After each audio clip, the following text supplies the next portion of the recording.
Reality is not real. We are alienated from reality as it really is. Reality, as we perceive it, is not the real reality. The world is not the real world. Our friends and family are not our real friends and family. We are not our real selves. The gods are not the real gods. And truths are not real truths. We are falling through a universe of lies, cut off from the source of all being, only occasionally allowed to see glimpses of it. You're about to hear a conversation between me, Milo, and David Bentley Hart. David Bentley Hart is a philosopher, theologian, essayist, man of letters, Bible translator, avid follower of the sport baseball, whatever the hell that is, and a fiction writer. Although he's easily most well known for everything other than fiction writing, the main occasion of our interview was his fiction, principally his most recent collection, which is entitled Prisms, Veils. Prisms, Veils, and not, as me and Milo insisted on calling it throughout the interview, Prisms and Veils. Apologies, David. To make amends for this, we're going to start referring to war, peace, sense, sensibility, the world as will, representation, and the decline, fall of the Roman Empire. Although Hart's collection of stories doesn't really have one overarching theme in the way that nothing worth reading has one overarching theme, most of them deal with this Gnostic sensibility, the kind of sensibility I was talking about at the start, the almost schizophrenic sense of unreality, which is a very modern pathology which more and more people suffer from. The idea that reality is a simulation and such thoughts. On top of this, we talk a lot about films, touching briefly on like Hitchcock, on David Lynch, on Kurosawa, Mitsuguchi. We talk about dreams at some length, about Hart's love and admiration of Humpty Dumpty, about the capacity of the English to loathe all the best things about their own culture.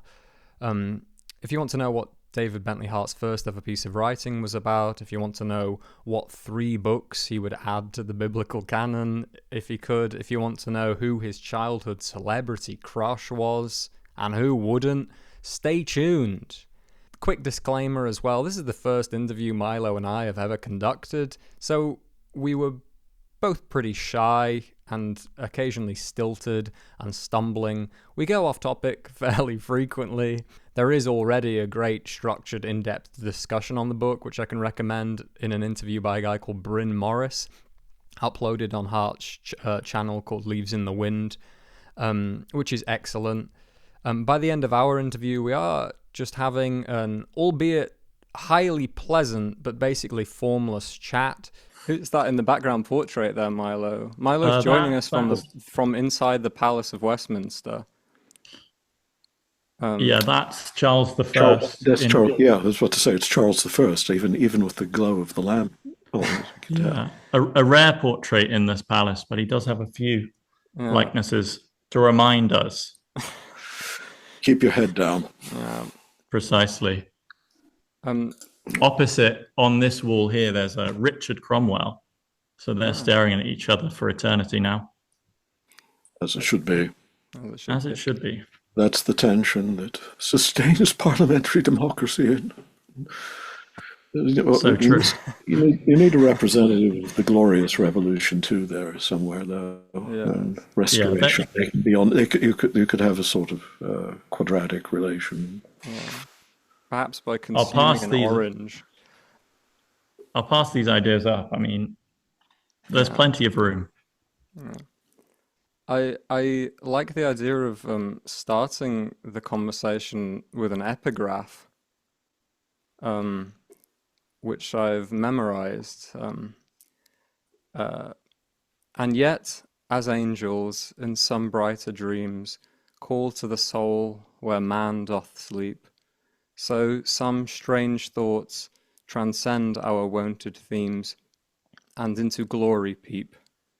If a star were confined into a tomb, her captive flames must needs burn there. But if the hand that locked her up gives room, she'll shine through all the sphere. O Father of eternal life and all created glories under thee, resume thy spirit from this world of thrall into true liberty. Either dispel these mists, which blot and fill my perspective still as they pass, or else remove me hence unto that hill where I shall need no glass. Glass. Yeah. That's my favorite Henry Vaughan, you know. Yeah, me too. Yeah, it's they've all gone into the world of light and left me only lingering here. Yeah, I love those faint beams in which the hill is addressed after the sun's remove. It's the line that always comes into my head when I'm walking at dusk as the most vivid summoning of that mood, of that particular weather. I thought it was particularly applicable to the book, Prisms and Veils, or it's dealing with similar themes. I thought before we get onto the book, I would quite like to speak about screens, and now, are we talking about the shoji screens that you and I both have? Yeah, that we both really missing out on this. No one told me. Because I've just been sort of free associating with the word in my mind. There's a sense in which a screen is almost a synonym for a veil. But the screen, when you're using the word today, you tend to mean these sorts of screens, which are kinds of prisms, things that we look through and not at. And both Milo and I, at any rate, grew up staring at glass, panes of glass at screens. I mean, childhood and adolescence were dominated by TV and PlayStation, and our young adult lives have been dominated by phone screens and computer screens.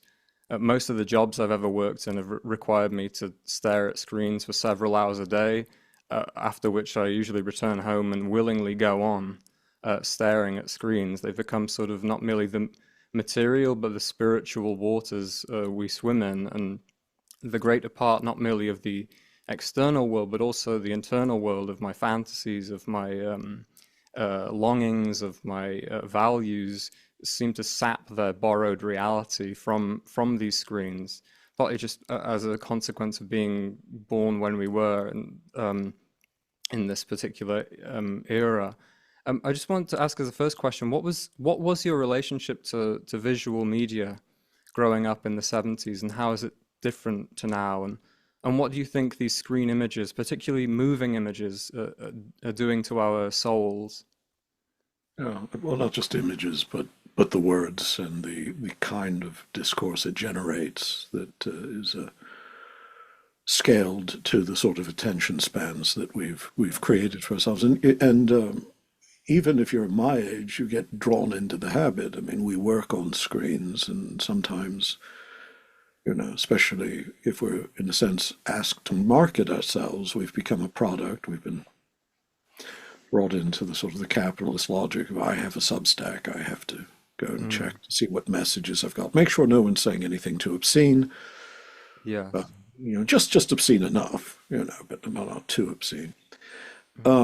But in the 70s, no, obviously there was television and children watched television, but it couldn't consume, you didn't have screens of any other kind beckoning you, and even the world of television couldn't consume as much of your life as they do now. You know, in this country, we had 3 networks and public broadcasting and a local station. Sometimes come home from school, watch a rerun of the Avengers or Star Trek or Doctor Who, and you know, and maybe at night 1 or 2 programs. But on the whole, it was a portion of life. It wasn't the center of life, and spent most of my summers with friends outside. You know, would go out in the morning and return at dusk. You know, and in those days one lived in a wasn't rural, but it was a suburb in a good sense, in that it had parks and there were woodlands behind it, and so it wasn't a lifeless, sort of soulless row of houses. but yeah, the life was lived face to face, Mm. out in the world. Exciting to go to the cinema in those days. Yeah. You see something on a large screen with full Dolby stereo. But that was an occasional reality. And conversation and social life was conducted at a slower and more deliberate pace, definitely. I don't think that it was technologically possible in the 70s. I mean, the technology of culture existed that could create these contagions of lunacy that are now more or less the standard lives that people. What I found most interesting as the virtual age developed was my mother. Mm. She was born in 1930, my father in 1925. My father never had any interest in a computer, but my mother got dragged in, and it was what was curious was there were no defenses. I mean, she never was able to fathom the difference between the sort of trustworthy grasp of reality that she had and just whatever fragments of misinformation were floating around on the internet. So I mean, I had to disabuse her almost every day of some lunatic thing. Did you know that? Did you hear that? And I realized that I was a little bit more prepared for it because television. I was already. And computers came along early enough in my life. They really appeared in the 1980s. In a much and gradually eased into the virtual age. But for her, it was just an absolute, almost cataclysmic. I'm not saying that she went insane or anything. I just mean that it was the world that she knew gave her no bearings in the world she was now inhabiting. Mm. And of course, as physically she became more debile, she was also more reliant on things like Facebook and things. She was to Yes. create circles of community, and I could see there that something radical had changed in culture because all of her instincts, all of her sense of how long it took to what was required to get something out there. I mean, I had to explain to her, well, it's not like the days when a popular delusion would have to go through the process of spreading, go through editorial processes, go through publishing process, make its way around the world, mouth to mouth, well, one person to another.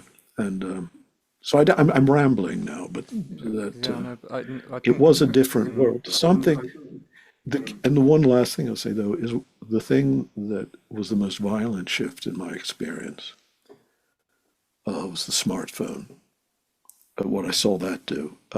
It accelerated the process beyond anything I could have imagined. And I was out of things in 2014, 2015 with a very serious mold infection. And when I surfaced from it into a world in which, say, Donald Trump was running for president and people were taking this seriously, and it was just within that year the whole cultural environment. I was like Rip Van Winkle awaking after 100 years of sleep. yeah.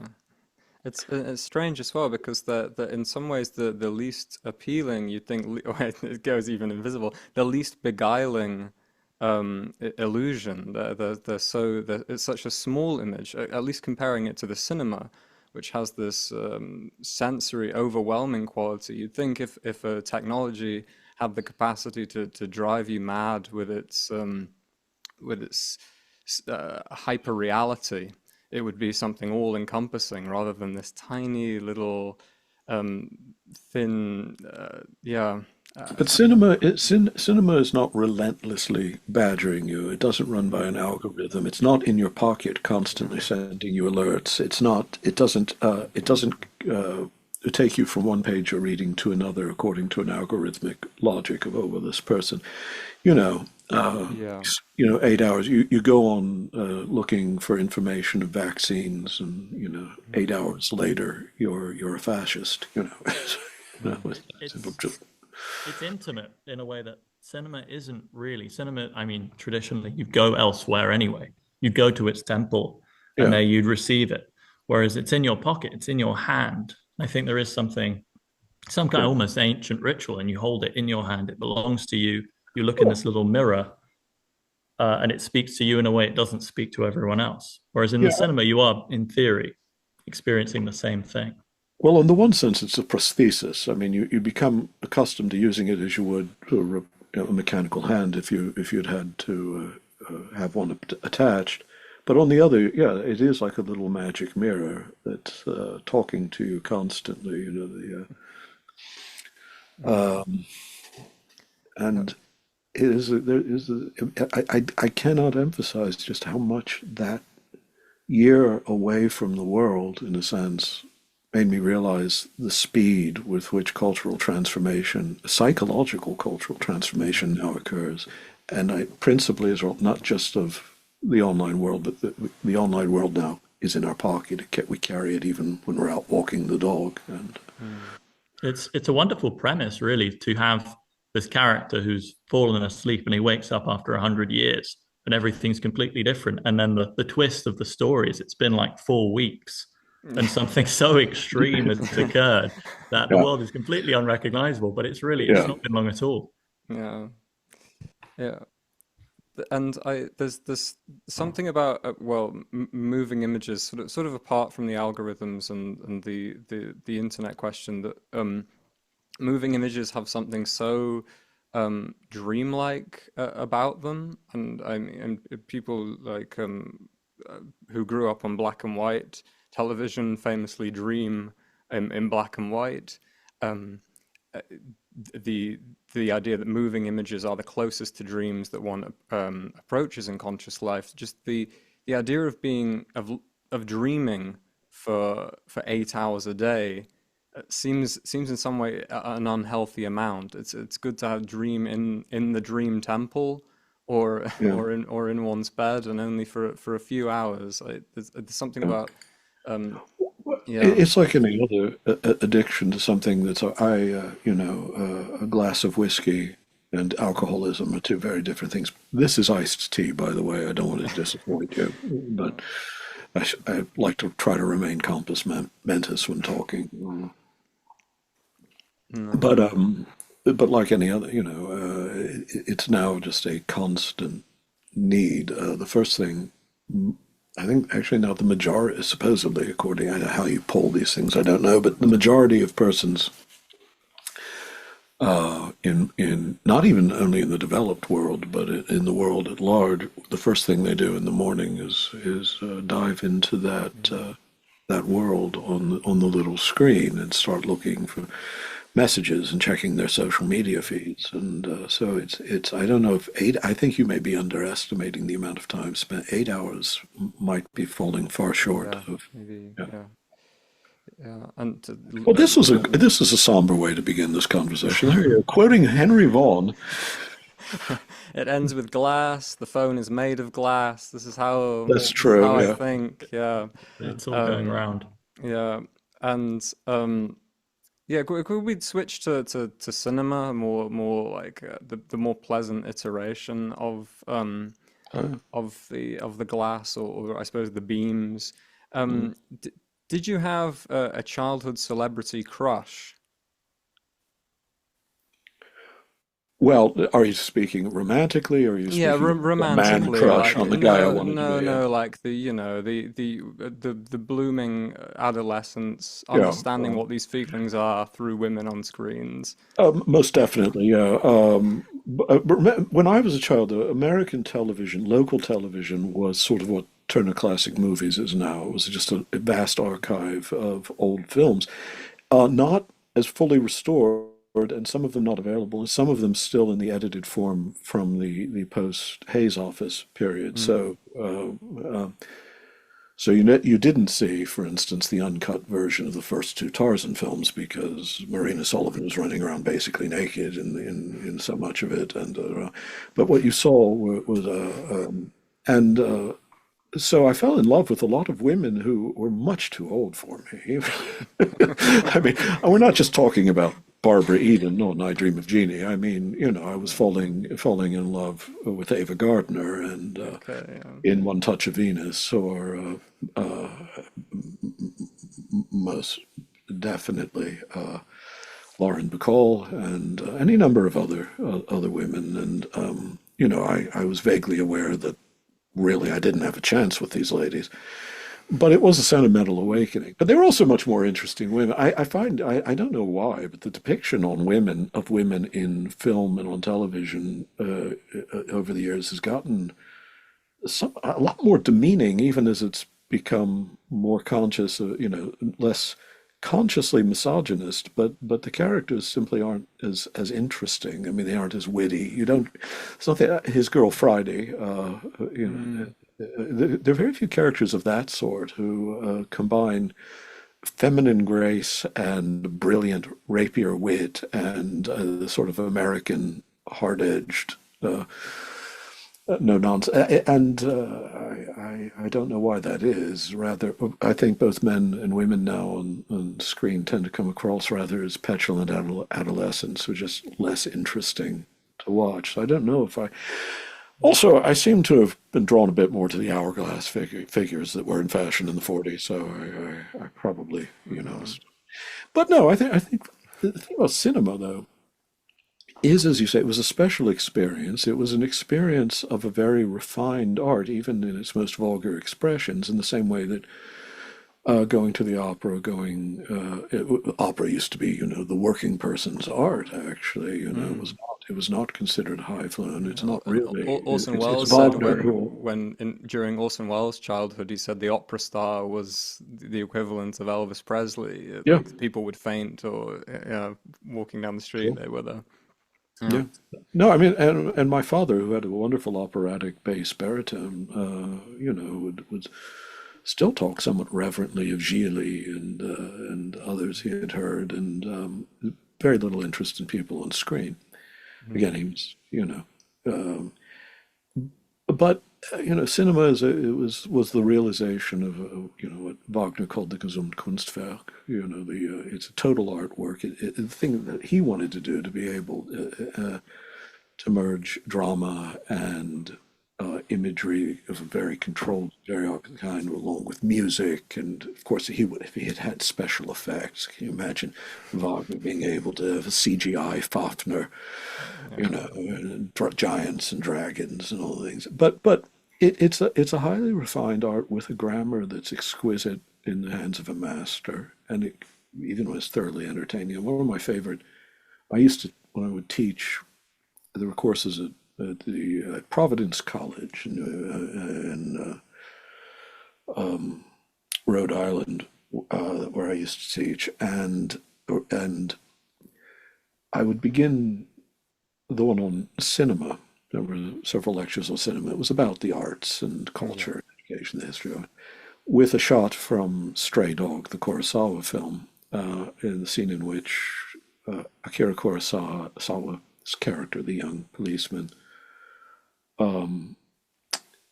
realizes that the gun he inadvertently allowed to be stolen has now been used to kill someone, and the responsibility for that is him. And he's talking on, he's on top of a roof, and the last shot draws back, and Kurosawa frames it brilliantly.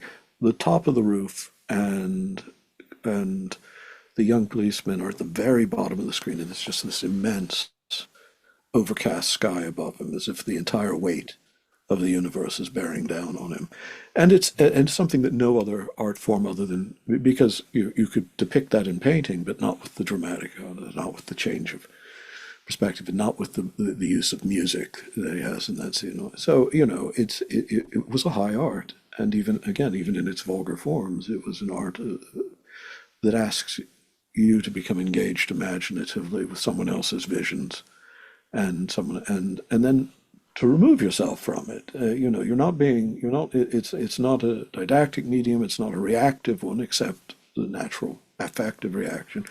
It's a completely different sort of experience. What the algorithm does, first of all, there's already something insidious about the online world, but you had to walk away from it at times. You had to get in the car and go shop for groceries. You can't do that now. You don't do that now. You can do it, but we don't as a rule. It's with us ever. It's a guardian angel or guardian devil or persecuting devil, and and it demands attention and it demands reaction and it demands from you something that feeds its algorithm so that it can take the next step. And it's hypnotic. I mean, we're creatures who are, I don't know, evolutionarily or providentially inclined towards the intentional stance and trying to interpret our environment and reacting either with hostility or with fascination to stimulations in our environment. And so I suppose all of this is obvious, really, in a sense, but it speaks in a way to Prisms and Veils, at least in my reading of it, because there's constantly this almost platonic divide between a kind of lower fleshy world and some other world you occasionally catch a glimpse of, and then the kind of the point from one into the other. And it's almost as though this constant digital world is a third layer. So not only is there the upper and the lower, but now you're divided from the flesh with this additional abstraction. So well, that would be, I mean, that's the real Gnostic nightmare, isn't it? That there's a kenoma that's an illusory reality in which one can become trapped, and that it's not just that the Platonic intuition is that this world shadows forth realities that are more beautiful, more glorious, fuller, truer, but nonetheless that are reflected in the defective mirror of matter and chronos, time, diachronic time, as opposed to the eon, which is a sort of fullness of time, not eternity in quite the sense that what is beyond the eon, the son of the good is maybe.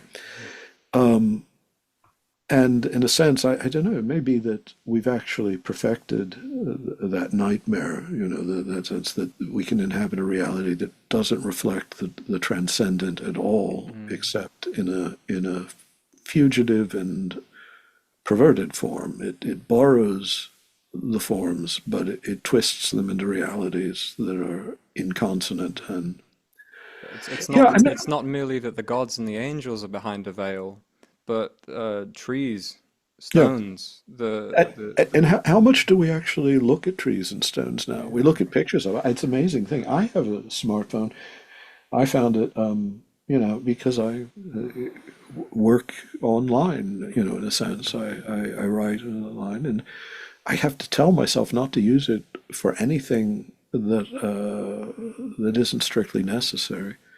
But you see pictures of people going out to the Grand Canyon or the Grand Tetons or Westminster, and watching it the entire time through their phones, and replacing the real world with an image of the real world.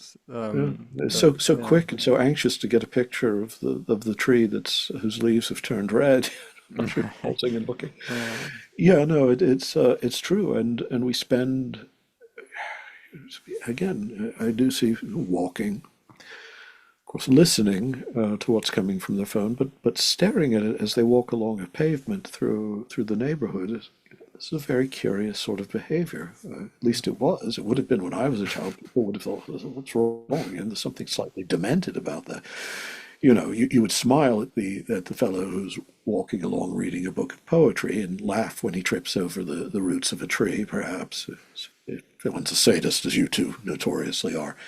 But otherwise, the sort of just constant fascination with this object, while there's all of the world around you, would have been. It makes a fine metaphor that you're always looking down, which seems the opposite of the kind of ancient prophet who might look up to hear from some sort of unseeable heavens. We're now sort of constantly peering down into our own creation, which it's perhaps just coincidence, but it's a nice kind of a layering of creation. We have the sort of infinite above ourselves, and then below ourselves, we've created this micro universe in which we choose to live. Mm. We chose to live in it, and then I think we reached a point past choosing. But yeah, I'm it's a very depressing conversation so far. Back to the movies. back to the movie films. The I've movie films, yes, the movie the films. movie Yes. films. Oh, we love Yes, those movie films. They're I wonderful. actually do it Northern Irish, the film. That the film, yeah, it's unusual.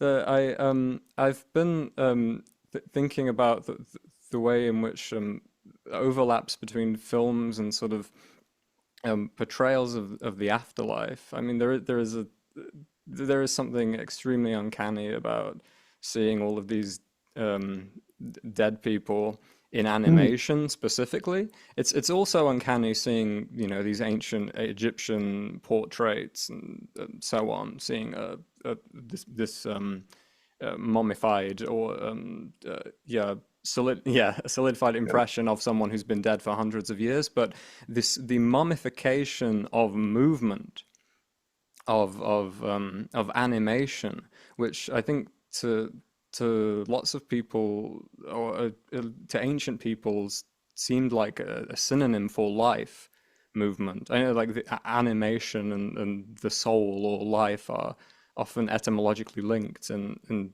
languages. That seems to me like a special, like an interesting way in which screens don't merely one way in which screens are not merely veiling the world, but do actually seem to make the world stranger. Do work in a prismatic way. yeah. No, in fact, I've written on this recently. Is that it is an uncanny experience when you take the time to think about it. And our Now, relationship to these ghost figures is also the same relationship that ghosts have to the spaces that they haunt. So they can look at them, they can hear them, but usually ghosts they can't interact. There's no sensuality. well, you haven't met the ghosts I know. I know some pretty bohemian ghosts, but yeah, no, and it is a kind of magic that we experience in the modern age that no previous age knew that this could be done. That because I mean, you know, I have not just seen images, say, of Humphrey Bogart.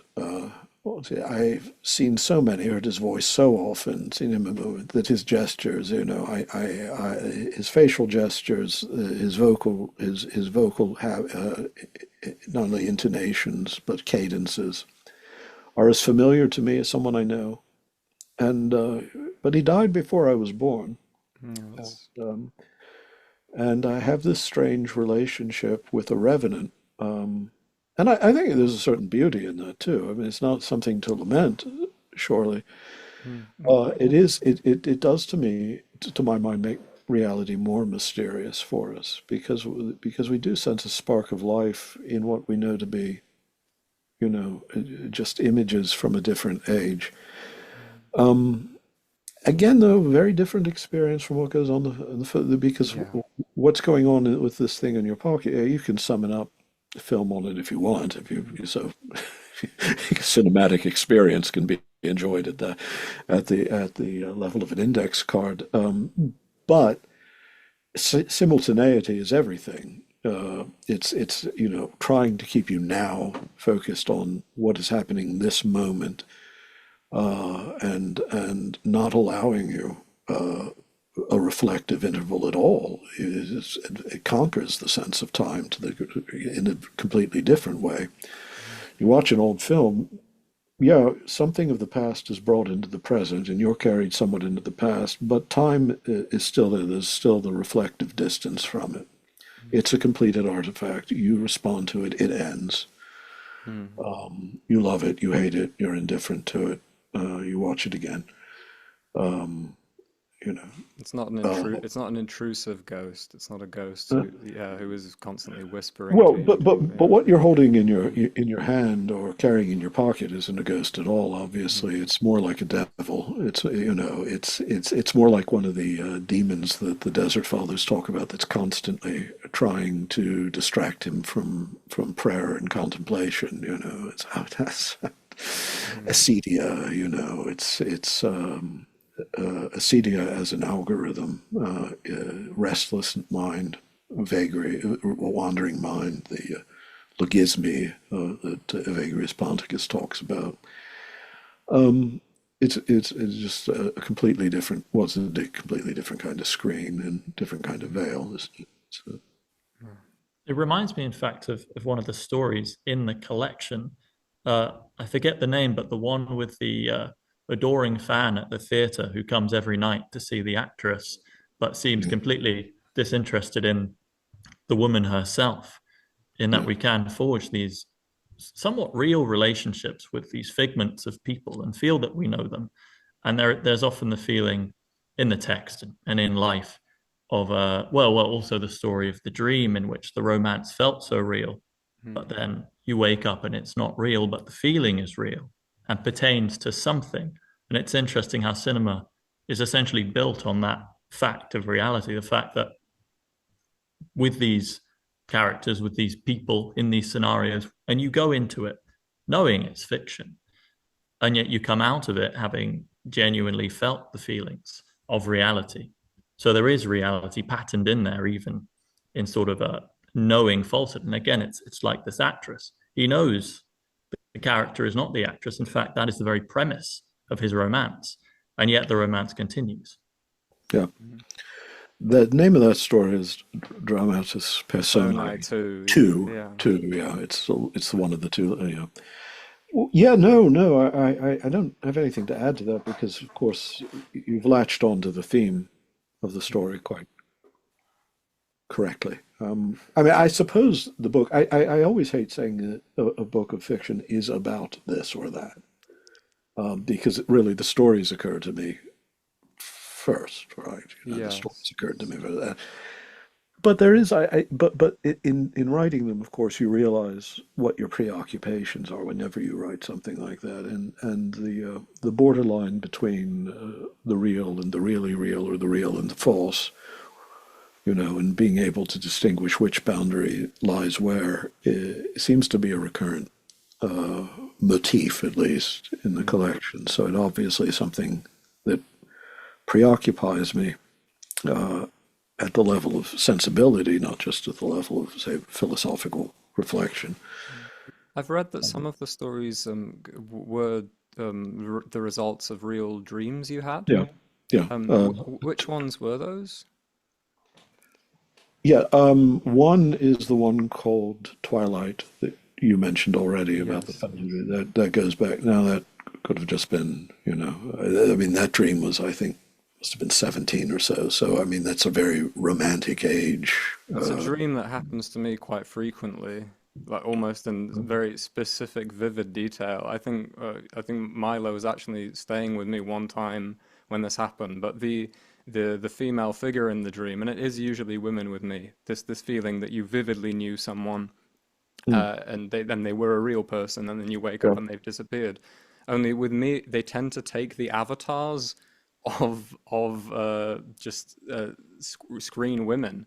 So like it's one of my motivations actually in asking you who are these first women who you fell in love with on screen, because Oh, they tend to take these bodies for me. I like yeah. my very first I must have been about 6 or 7 years old, which is quite precocious, and it was yeah, specifically Natalie Portman in Attack of the Clones. And that was, uh, Oh my God, I know, those are your early Star Wars experiences? I Oh my know, I God, was, how yeah, horrible to be young. Yeah, yeah, yeah. it's a, I can't. The original Star Wars actually it's, was great. Was a great deal of fun to experience for the yeah, first time. It really was. So it's like, because there was nothing else like it before that. Just yeah. even the sounds.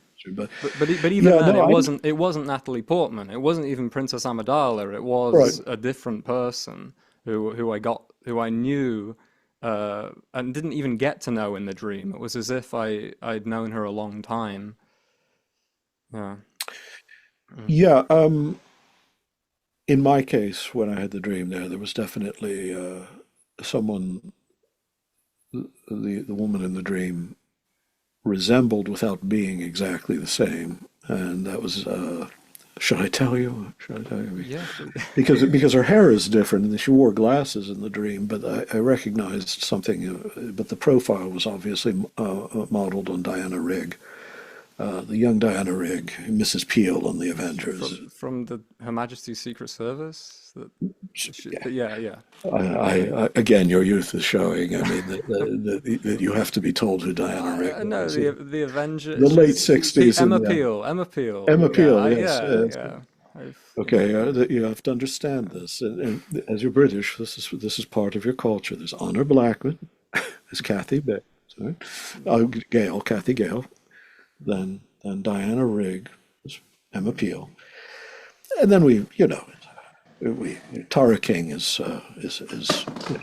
it was too late in the 60s. A very lovely woman, but it's just not the same mystique. It was too bouncy and cute. It was, but yes, Mrs. Peel, beautiful, elegant, and yet you knew that if you were out walking with her at night and you were attacked by a gang of hooligans, you could just stand back and let her deal with them. And Easy.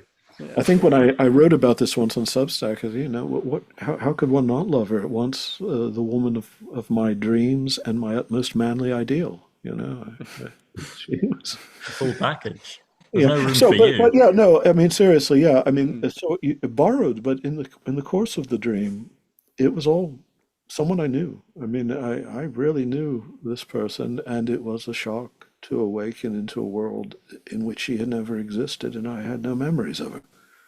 And I've known others who've had this experience too, and I don't know if the mind left to its own devices has quite that much ingenuity in it. There are hidden depths of artistry in all of us, and so this might just be the atelier in which our dreaming mind is painting a particularly, or in my case, etching, because that dream is in black and white. If you pay attention to the descriptions, it's wakes. He's in a world of color.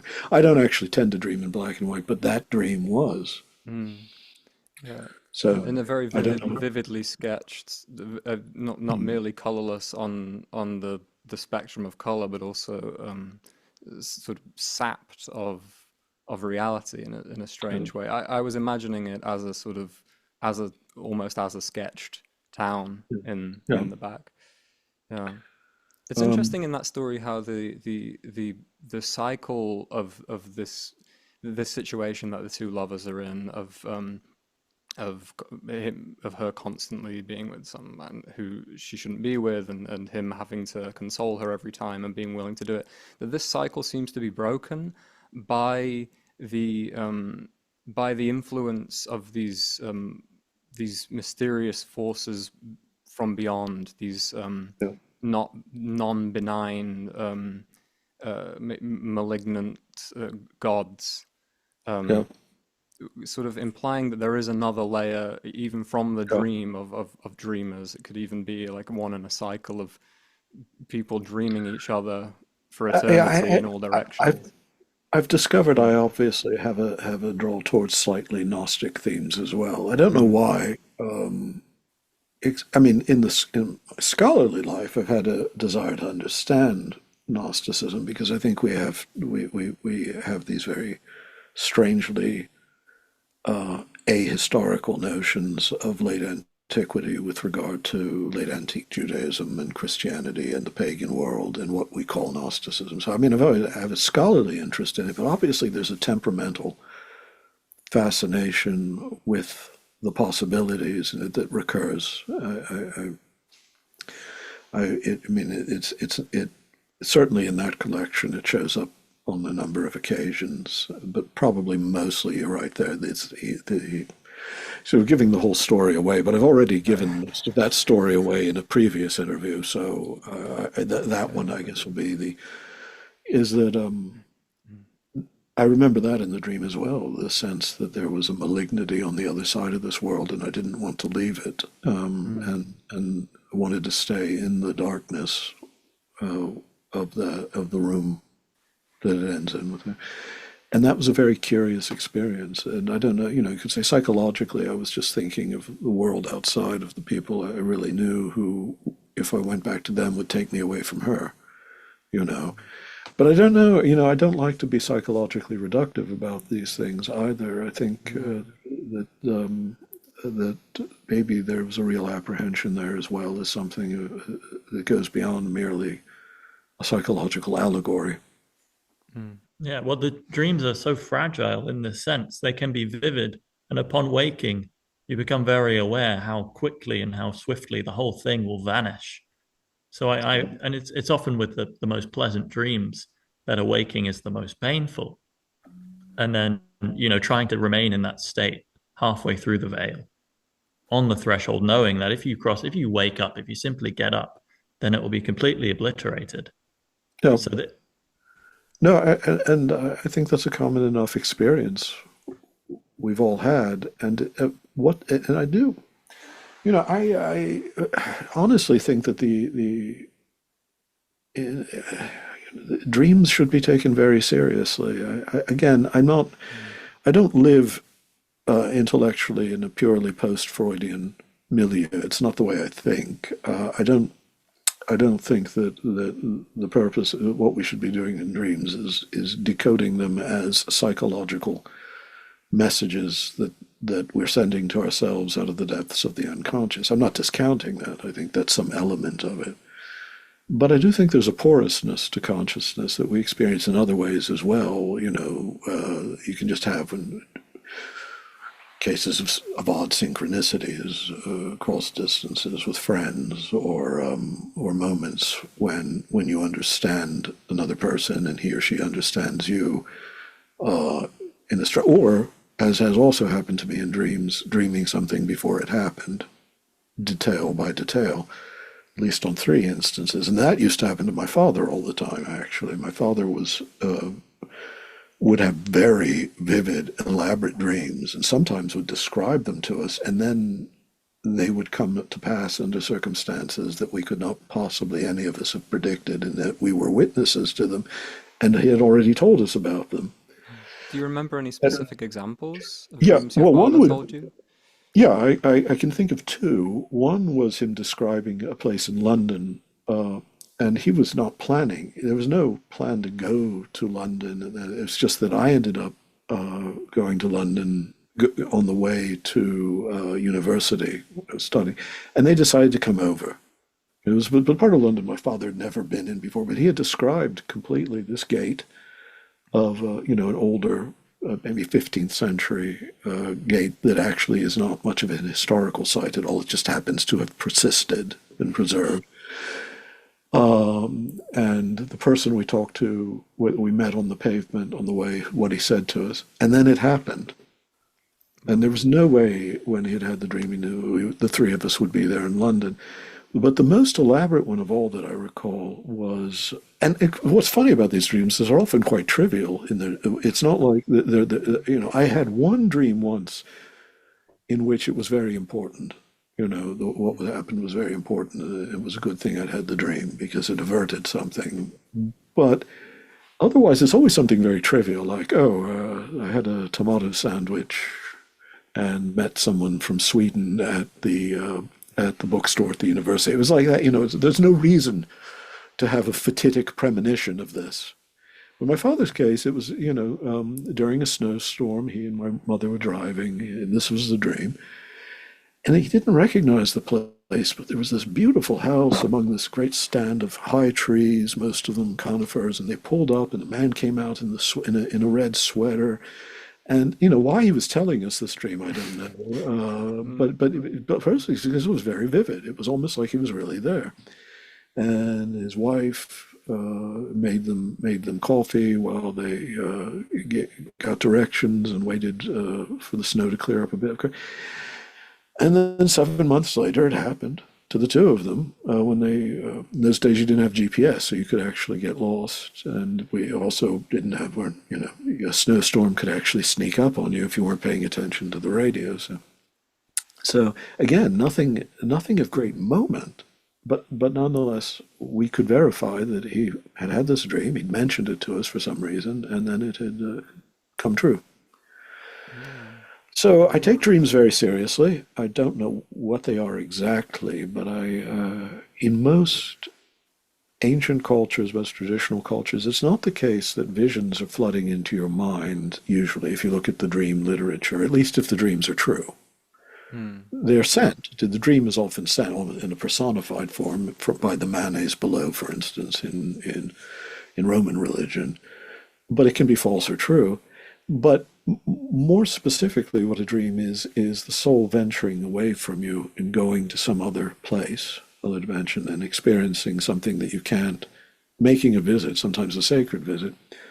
And of course, in ancient culture, it was a way of seeing the god. If you were looking for healing from Aesculapius, you would try to have a dream in the temple. You would sleep literally on a pallet or another god in the forecourt and ask for a dream. And if the dream came, it could be a vaticination. It could tell you, or it could be healing in the case of that.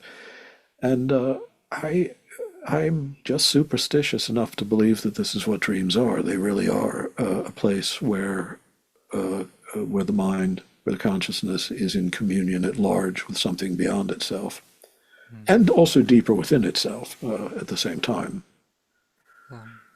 Yeah, it's an interesting idea, because I was thinking while you were talking about how dreams are, at least for me, and maybe this can be contradicted, almost completely a visual medium.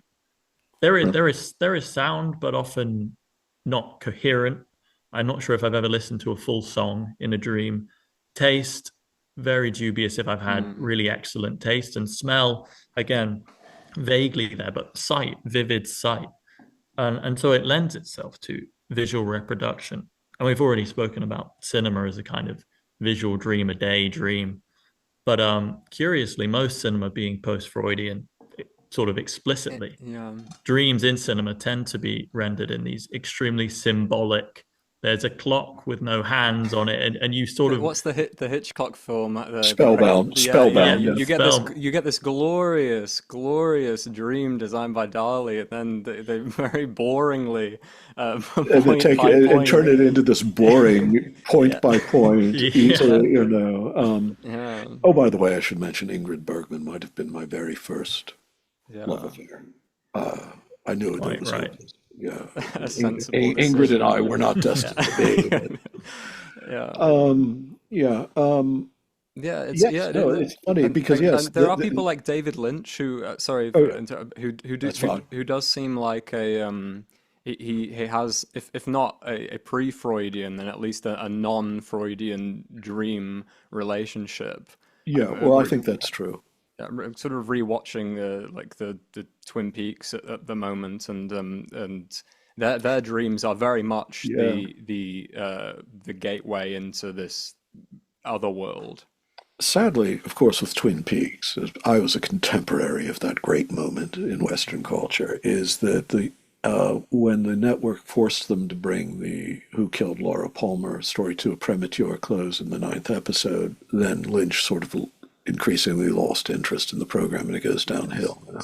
But up with to the that, exception of the last episode of season 2, which is extraordinary, one of the most vivid dream world depictions in anything. Again, I believe, but he was back. He took charge of that one himself, that episode himself. But season 2, I think it's episode 9 when the mystery is solved. And there's a scene in the film, The Fire Walk With Me, that was very visually similar to something that happens in Thresholds, and I won't give it away, but the final sort of image in Thresholds, which is someone sort of backing from a mirror and holding a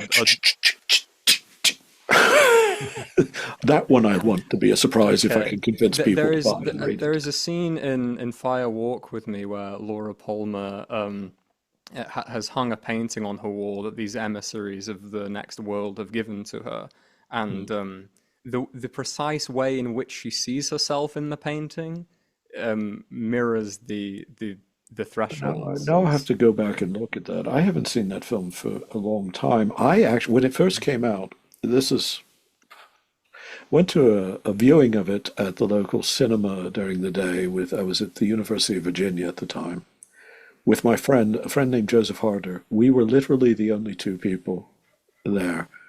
They played the film just for the two of us, so we knew this was not destined to be a great moneymaker. The critics uniformly hated it at the time, and we both found it In the United States. yeah, but we both found it extraordinarily moving, and I mean that where the end where Laura isn't she didn't fall, she was caught by the angel, so to speak. Yeah, It I feels like looking at an angel. It's very rare yeah. that you have a film that has an encounter with an angel that doesn't feel like an encounter with someone dressed as an angel. But yeah, no, David Lynch suffered extraordinary hostility in this country from and from critics who decided that they wanted him just to keep making the Elephant Man over and over again or something. It was of course, Dune hadn't been a critical success, but it was so chopped up by the cinema, I mean, by the studio, that it's hard to know what would have been made of it. I still think that it's far better than the things these rather hard. I went to see the two.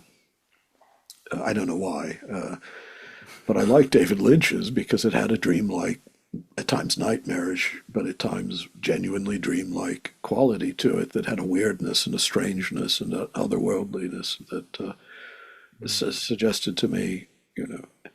But anyway, that's obviously the least important of his films. Yeah, no, it's funny you mentioned Lynch. I'm quite, I'm quite a partisan of the Lynchians. I think Mulholland Drive, for instance, is I think it's the best film that came out in masterpiece. my lifetime, I think. And Yeah, he died on my 30th birthday, yeah. and so I And thought, rose up to heaven, born by angels, just like Patrick McNee. The same thing happened when he died. Yeah, I recall that. yeah. um, Well, the story in the book that's obviously actually the one that most people tell me was their favorite was the one called the Dream Palace, of course. the Memory Palace. Memory Palace, not the Dream Yeah, Palace. sorry. Memory Palace. 1 point to Jack. Well, you understand the writer's work better than I do, so no, the Memory Palace. No, there's not actually dreaming in that, but obviously Mm, something's going on similar yes. to it's slightly more comic in. Have you experimented with some of these mnemonic techniques I that are have. mentioned I, in the I have, yeah. Palace? I didn't make a real practice of it, but it does work. I mean, simply like I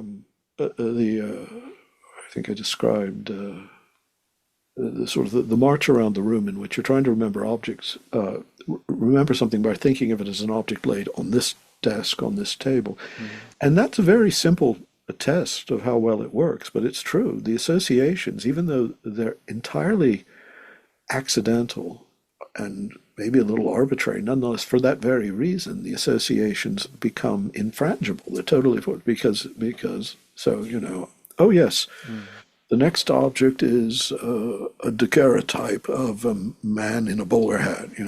Mm, And I was able to make a I list see. of these objects, and 50 of them, and I got it in the right order by doing a walk. So I mean, so it would have been interesting to see how far. I don't know if like Matteo Ricci, I could actually have built or anything like the character in the story. But I do find that fascinating the way these associations are forged by memory, and the more accidental and seemingly non-consecutive these contiguous relations are, the more perfectly they fix themselves in memory. Yeah, I find that with language learning, the more surreal the association for remembering a piece of vocabulary, some rhyme or something, but the more surreal the image drawn up by the rhyme is, the Yeah. easier it is to recall the word.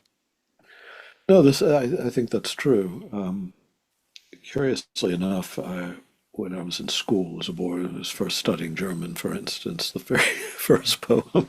The very first poem I memorized was the best German translation of Jabberwocky, because of course this has always been for translators. This is where you prove yourself either a virtuoso or a hack, because you can't just translate Jabberwocky. You have to match it with something analogous within the phonetics and the imagine, and so it was half of what I learned were of course nonsense words. Mm. I do think Bandersnotch is German, but I don't remember what. Yeah, but I mean it's something quite ingenious actually. Some of the French. There's a great French translation as well that obviously can't be anything really like the original. But the curious thing is that was a great way to learn a number of words and syntactic associations in German, precisely because there was nonsense there carrying it along Mm. that held it in mind. Yeah. Um, Now let's get yeah. metaphysical, boys. Oh, sorry. Time's come. Um, with the memory palace, would you be comfortable revealing the story of that up to the comb? Oh yes, yes, Yeah. yeah. So That's like halfway through. So yeah, and that feels like the moment when it becomes most tantalizing. So a scholar experiments with ancient techniques for memory expansion by, as David was saying, placing things around rooms, and it helps him to uh, memorize poems, and it becomes sort of art. his art. And the art form isn't merely um, memorizing things, but also building this increasingly extravagant palace within his own mind that starts taking up more and more space in his unconscious. I was imagining it a bit like Xanadu in Citizen Kane, Yeah. of just this Well, gaudy, continuous, that huge. was precisely the analogy I had in Okay. mind. So um, and this house is like in Citizen Kane, filled with more and more objects, which are described in great detail in your story. There, we learn a lot about which specific busts and which specific objects are placed where, and then one day while going to check the inscription on a watch, he finds a comb, a woman's comb that he didn't put there. He doesn't remember putting it there. And it seems like a moment when the story could, almost like a garden of forking paths in a Borgesian sense, go in all sorts of different directions. There's a beautiful horror story, I feel, in there, in the sense that it's a haunted house story, but a haunted house within his own mind, which has something particularly chilling about it. I did find it very, very frightening, at least the central section. It becomes quite a comic story as we. I thought of doing it more as Yeah. a horror, but then it would have stuck out. It's not the story I imagined. The story I Mm. imagined is the one I like. But when I was writing, I did think that I could just go in this direction and do a kind of horror story. Did you ever consider cutting it off at the moment of the discovery of the comb? Oh no, no, no, no! No. Sorry. I mean that's the longest story in the book, and Yes. I'm afraid that it occurred to me in its totality Mm. as what it is. But it would have worked. There is a way it could have worked with just the discovery of the comb. The Mm. comb. In fact, abruptly you could end there. Yeah. With this Um, elliptical, suggestive. Yeah. but then I wouldn't have. Wouldn't. The rest of how the story unfolds is one I enjoyed immensely. Yeah. Did you like it? I liked the story. Yeah, I think it is also my favorite. I'm with the people on this one. Um, yeah, Give the people what they want. yeah. I And, go on. what they want, the memory palace. This is what they want, and they must have more. Uh, mm, were the details in the memory palace selected along any kind of regimen or method, or was there some organizational um, thing going on in the background of the objects that were accumulated there? um,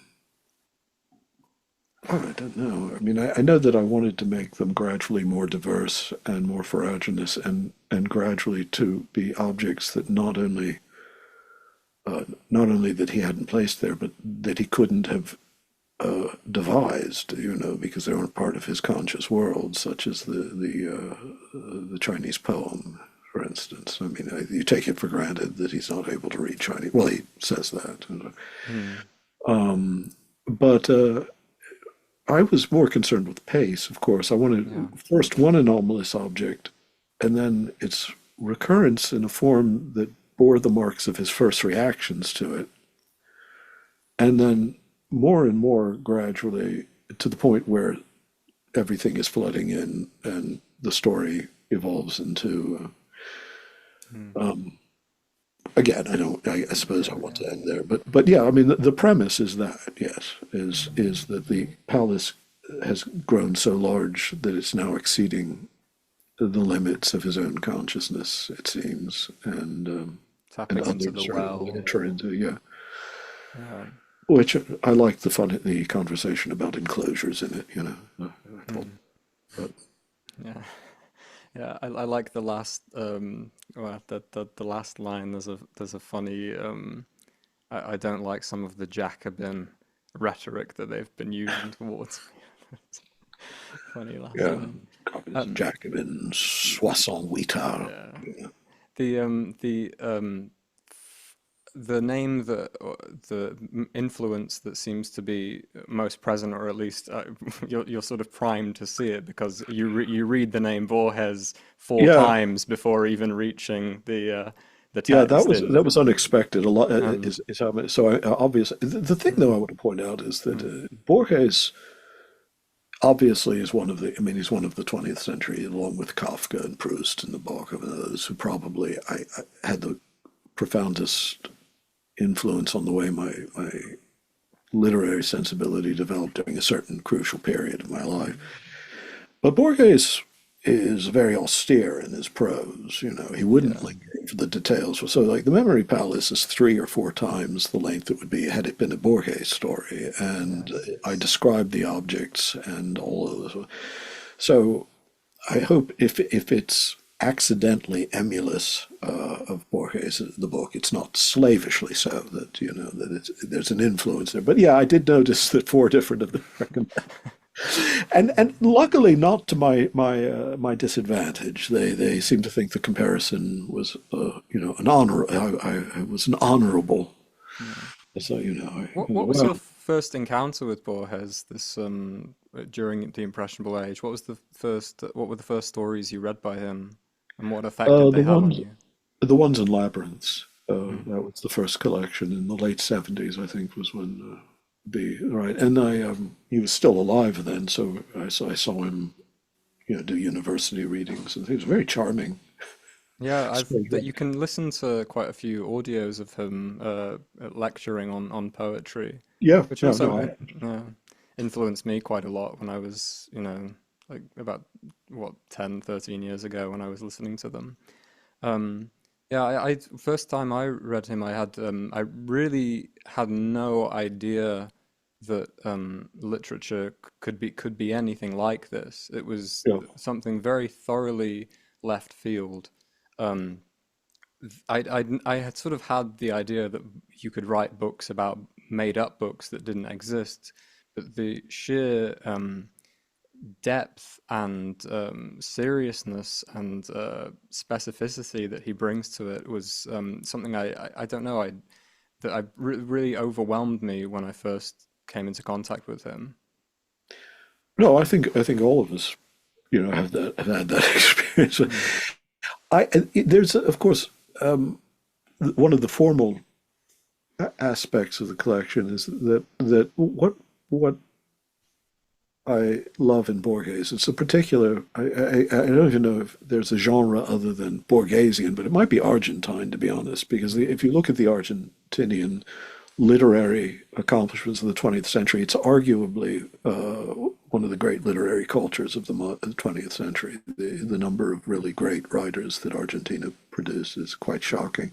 Who should I be reading apart from I'll send you a Zaha? list. Well, of Yeah, course, yeah, Bioy and Ocampo and so on and so forth, and of course next door, right? Bolaño's Chilean, so I guess we can say and there are quite a few others though. Lugones, is that right? No, I have to think.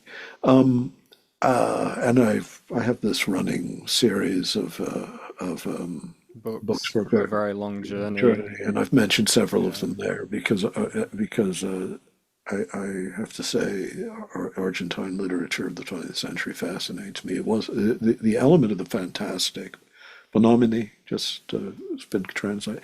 Anyway, I'll send you a list if you like. yeah, that would be lovely.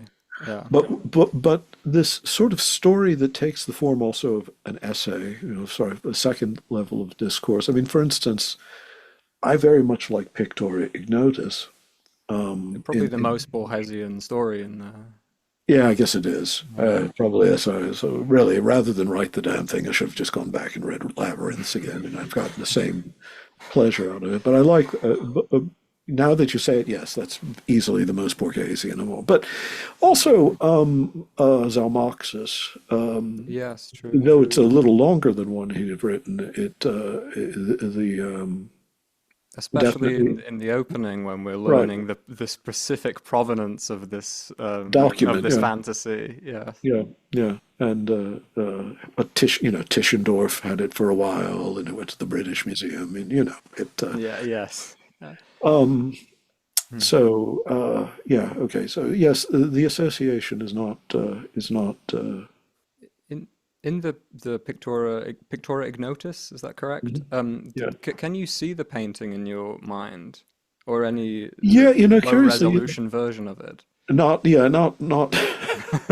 Not in infinite Well, I mean, I can resolution. see it in my imagination in that way much more than I could actually physically, could I? Yes, Yeah. because in my imagination, I can keep diving down deeper into the picture.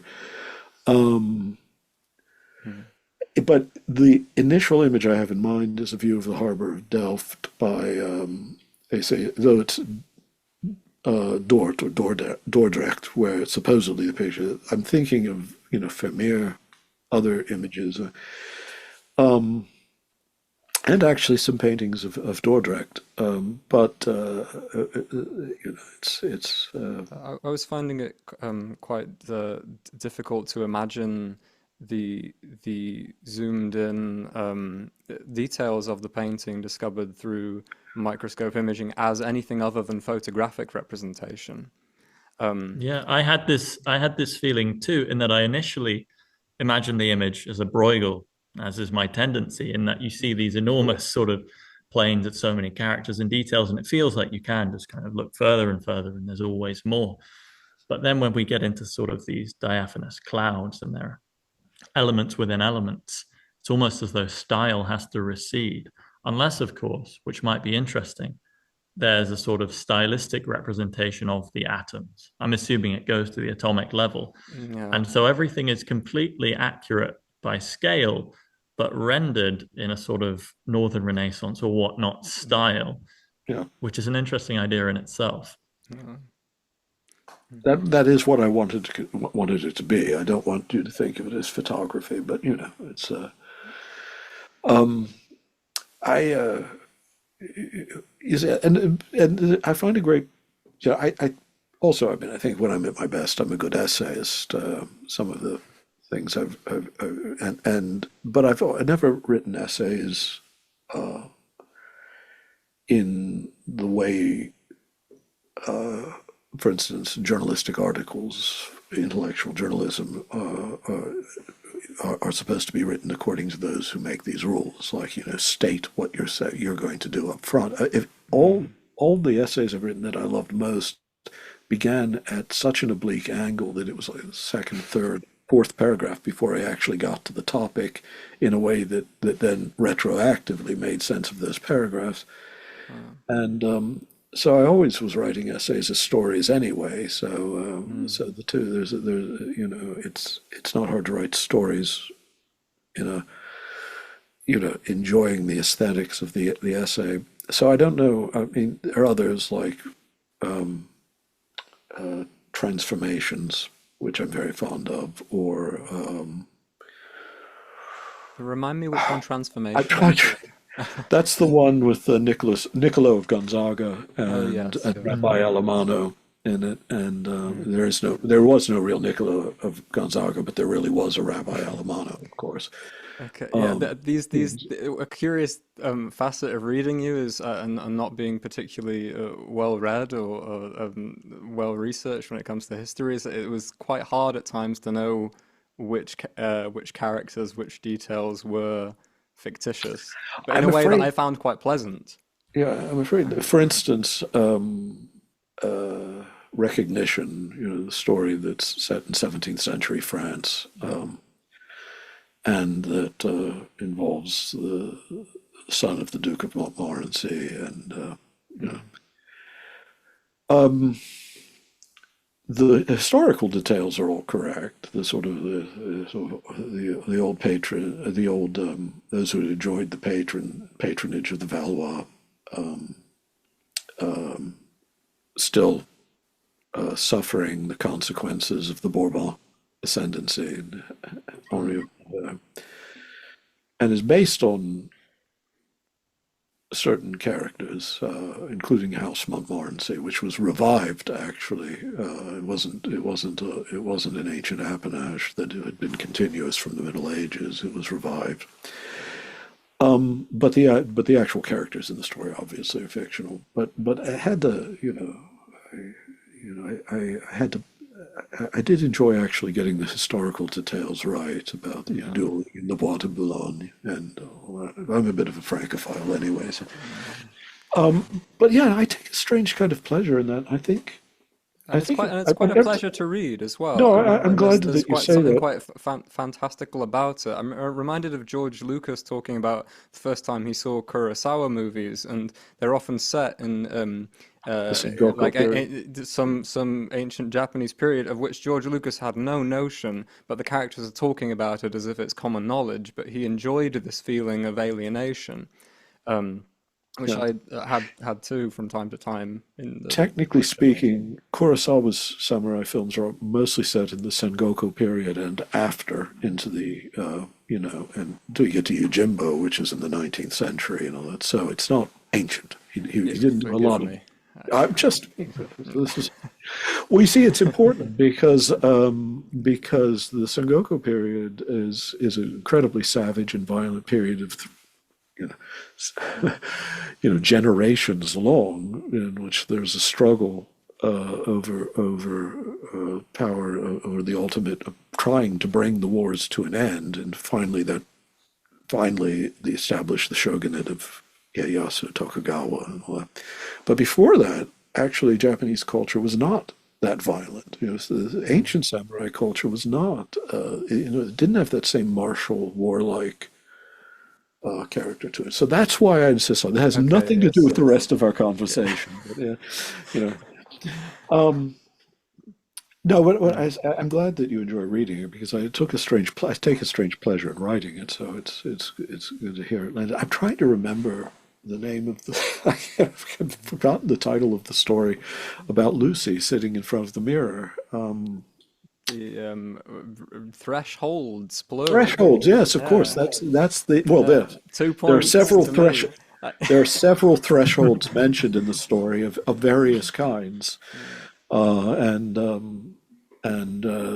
yes, actually, how could I forget that title? That title was The I title thought of was the collection. was yeah, but I also thought it was that's the whole point of the story. There are several thresholds there, from including physiological thresholds Ah, that are discussed in the story. So, but I mean that's a non-Borgesian one, in no, one definitely. Yeah, sense, that's right? Nineteenth And so century, almost like E.M. Forster or yeah. well, the Enforcer's 20th century, son, but Forgive me. I know what you mean. Yeah, Born, late Henry, born, born in the 19th early Henry, century. Do I win? the Henry. Well, I was thought more Henry James actually, Yes. Yeah. but the way it ends obviously is not Jamesian. So there, Mhm. how can you mix Henry James and George MacDonald successfully? I don't know.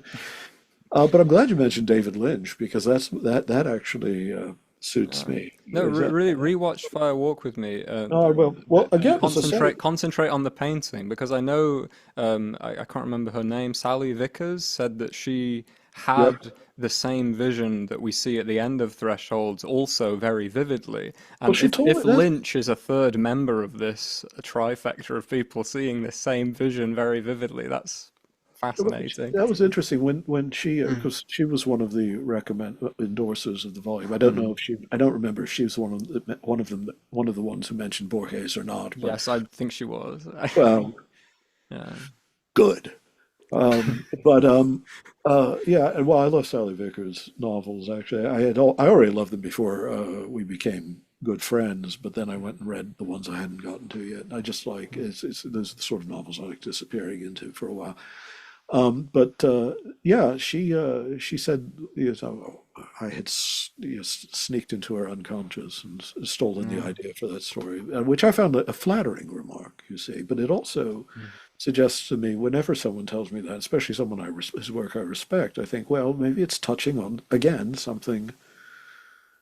Well, she and I actually had these experiences where, you know, I talked about synchronicity, where we're both thinking about something at the same time. I read, you know, curiously enough, and when in emails exchange, it turned out we both were like thinking about the Mary Poppins books for some reason. It was very curious. So anyway, so maybe I did plunder her unconscious during one of my dream journeys when I was asleep and my soul was out wandering. It says, let's see what we can find here when she's not watching. Or just Yeah. Oh, there's an some idea. something you found in your memory palace, Yeah. Apparently, unwanted. when my soul goes for a wander, it's from South London, Yeah. circa 1930 or something. Why it has that accent. I always thought it was West Country. Whenever my mum parks a car, she always goes French. Oh, Uh, really? yes, not actually French, but this sort of thing. We'll be doing the. I read something really kind of horrible in the TLS today from this week's issue from a guy called Nick Holdstock. I just thought it would kind of relevant. I want to just read it. It's an ominous name, I have to Yeah, say. Nick Holdstock. Tell a dream, lose a reader, goes the saying. While other people's dreams are boring, in fiction they tend to be even worse, either meaningless chaos or clumsily portentous. Even though everything in fiction is made up, fictional dreams are somehow just not real. I just, you know. Well, I mean, you know, I'm sorry, but you know, okay. Yeah, Um, it but seems a very sad fate for Nick Holdstock to be a literary critic, where I don't know, reading is also a state that's very similar to dreaming at I mean, times. I think that Mm, I don't know if I mean books. Of course there may be more of this in modern fiction than I'm aware of, but in television and films, again, when you get the dream that's then reduced to a Freudian gloss, mm, quite often the way the dream is conceived is very dull and sort of banal in the sense that it just there's a one-to-one correspondence between. But gosh, I hope I didn't do that in the book. The dreams there are worlds no, unto themselves. But my favorite book in the world is a dream book. It's the Alice novels, you know, Alice mm, Wonders, and especially Through the Looking Glass, yeah, especially through the looking glass. It's, yeah. which is Yeah, I scripture to just me. started reading the first one again recently, and one of the nice dream aspects. I mean, it's written by a man who dreams, which is not something you can necessarily say of all dream novelists, but the effect of looking away, doing something, and then looking back and finding something there that wasn't there before, but not being surprised by that fact. Right, Everything is taken as it comes, and I think that doesn't work so well in the post-Freudian dream, in which everything has yeah. to be significant and noticed. Well, you know, It's actually, it's Lewis. sort of just Oh, sorry, go on. go ahead. No, no, I was saying, you know, Lewis Carroll was not only interested in dreams, he actually practiced a kind of lucid dreaming, waking dreaming technique that was, you know, sort of imported into Britain by someone from India. and I don't remember who it was.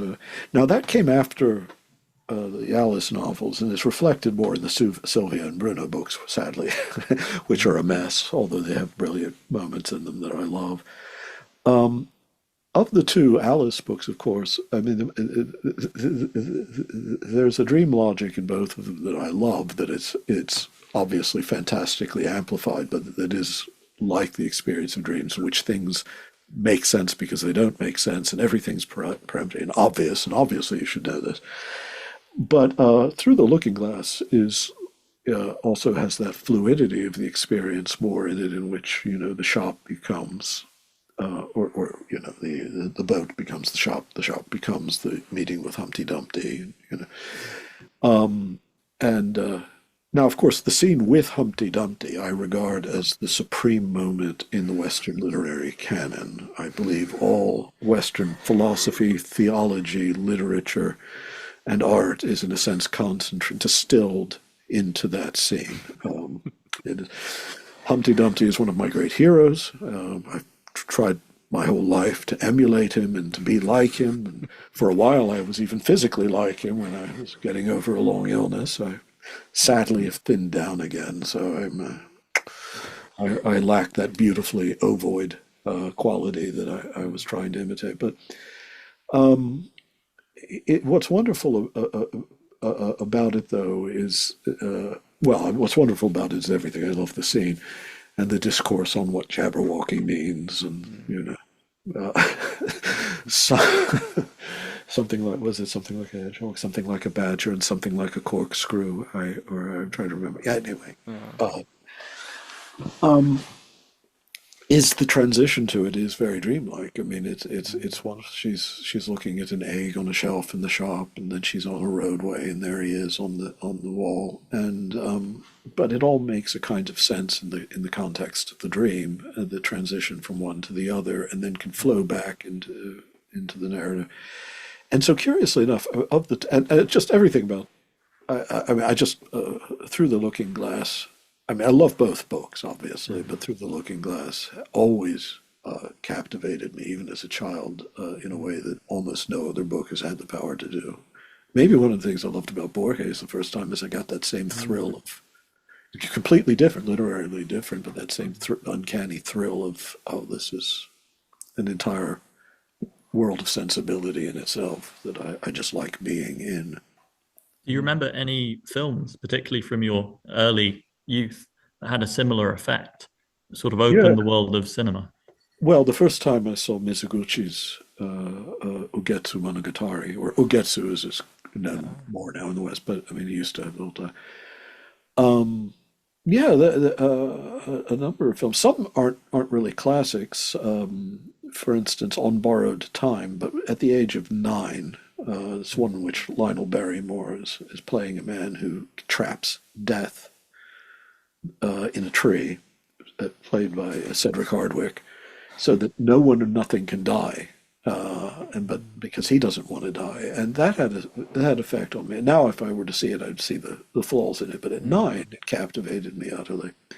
Was recently reading in John Ashbery's biography that his first film experience was around a similar age, 8 or 9, in the cinema, and he saw the Mickey Rooney Midsummer Night's Dream.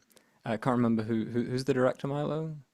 I don't think it's someone of great significance. Yeah, but it's this a profoundly flawed film, but but it's occasionally visually gorgeous, like totally stunning. Yeah, it's beautiful to look at. James Cagney is Bottom. Yes, exactly. Yes. And it was his introduction not only to Shakespeare, but to the fairy world in general. So the first time I'd even thought that there might be anything like a fairy, and the introduction to Mendelssohn.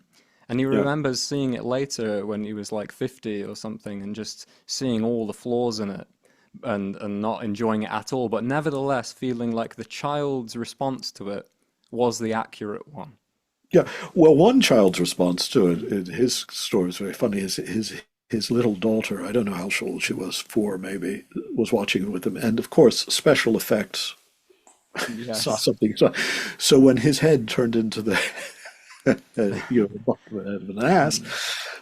She screamed and ran away. I was horrified. Her father had turned into this monster, and he had to explain to her, "It's not real. It's not real. They can do that on film."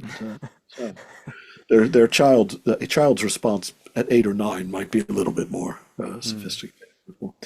No, I loved that film when I was. It's funny. There's so many films that had that effect on me. Because you asked, I can't really recall. Ugetsu, But at the very end of Ugetsu, when they're in the house, when they're in yeah. the ruins of the house, Oh and yeah, you're finally returning is so it has such an extraordinary mood to it. yeah. No, And well, Mizoguchi was a genius. Well, and since we're in the realm of Japanese cinema, one film that had that effect on me, and I didn't. In those days, the version available in the West was like missing 20 minutes. Was Kobayashi's version of Kwaidan, uh, uh, which and just the opening scene of the Battle of Danoura, done as if it's on a painted screen with gold background, is just is and with none of the advantages. CGI would ruin it anyway. It would be shrill in digital. This is exquisite. That draws you in right away into a world and then you linger there, and in its full form, the film is magnificent. And yeah, I mean, there were films like that, and now once we finish talking, it'll come back to me. But Um, as well as the Alice books, if you were to pick maybe two other works that would go into the biblical canon to be heard liturgically yeah, everywhere in the world, which two would you select? well, I mean, again, my childishness comes out here because the Wind in the Willows. There would be readings of the Piper at the Gates of Dawn at least once a year during the solstice, and some no, actually each solstice. Yeah. Yeah, and the Hunting of the Snark, but I'd throw Winnie the Pooh into probably just the House of Pooh, Yeah. But let's admit it. I mean, the British children's literature has always been the best children's literature. It Yeah. simply is. It's one of the things the British do well, unlike say dentistry. Um, uh, but that's improving, I hear, Yeah. Well, now that the NHS is collapsing. So let me think. Yes. yeah. What? Yeah. Winnie the Pooh is a wonderful book. I read it like about a year ago with my girlfriend who'd never read it before.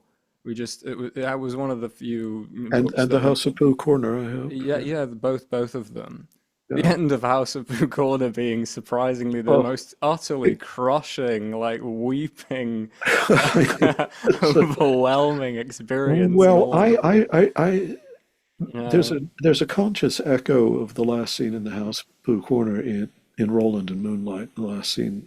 I don't know if Yeah. you've read that book, but Yes, yeah. But, when I'm sitting with Roland in the garden, and we stayed like that together. We stayed there together like that for some time. yeah. It's not quite somewhere a boy in his bed play Or for. always be playing, yeah. Yeah, But even before that, just when Winnie the Pooh is being knighted, it's already so overwhelming with pathos. it's weirdly it's Yeah. astonishingly moving the older you get. Yeah, It's like, well, when I was a yeah. little child, I thought, oh, okay, that's the first time it was read to me, they'll always be playing together. Mhm. And now as I'm thinking of vanished childhood, and Mhm. I don't know where my teddy bear is. He's abandoned me. I haven't seen him in ages. And where did I lose track of him along the way? I feel like a monster. How could I have Mhm. forsaken him when he was always so fast and faithful a companion to me? Were your first efforts in writing like inspired by children's literature? I mean, I'm assuming you wrote as a child, but I did, yeah. No, yeah. I decided at the age of 7 that I was going to be a writer. Mm, And it probably was from the Alice books and things like that. But believe it or not, the first thing I tried to write as a child was something like a Sherlock Holmes story. It's even set in Victorian London. Was Yeah. uh, why? It's part of the big, I guess, the East Coast British diaspora upbringing is that all of our literature, even though my family was in Maryland from 1634, so we really should have lost contact with the old world by then.